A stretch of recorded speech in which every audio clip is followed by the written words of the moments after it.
Hello, my name's Peter Wright, and I'm the author of a series of books about the watershed of Scotland. And where I'm standing here just now is almost on the watershed, because it runs through those hills over there behind me. Now, I imagine you're wondering, what is the watershed? What does he mean? Well, I want you to use your imagination. I want you to imagine that you're a raindrop. So think raindrop, and yes, we get plenty of those in Scotland today.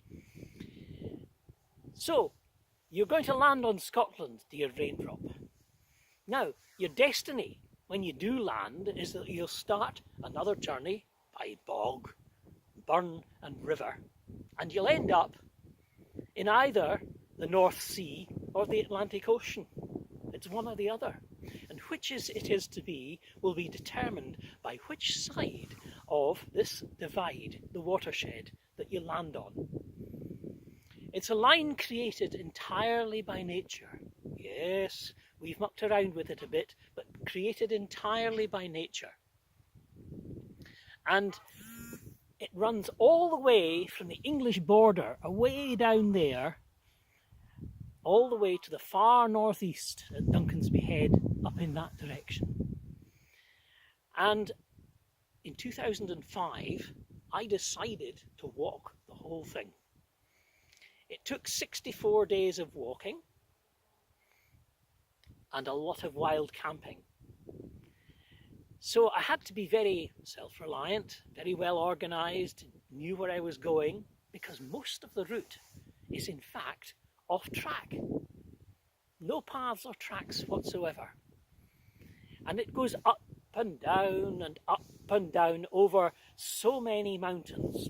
One measure of that is that there are 45 Munros on it and various other tops.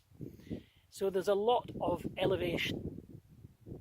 And most of it, as I discovered, is wild. In those 64 days of walking, I had a lot of time to myself, a lot of time to ponder and wonder.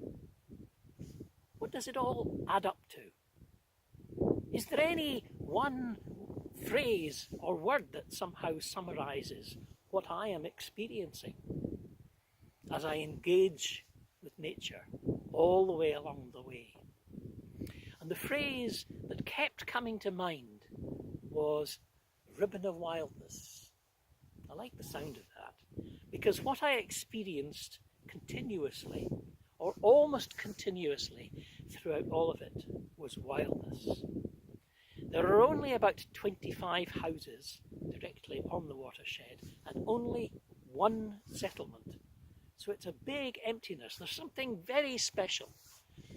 And so I'm working on various projects, which you're going to hear more about in the near future, to celebrate this Scotland's unique environmental gem, the watershed, the ribbon of wildness. So watch this space as I tell you more about it, about equipment, about route planning, about being self-reliant and the joy of being in the great outdoors. Watch this space. Bye for now.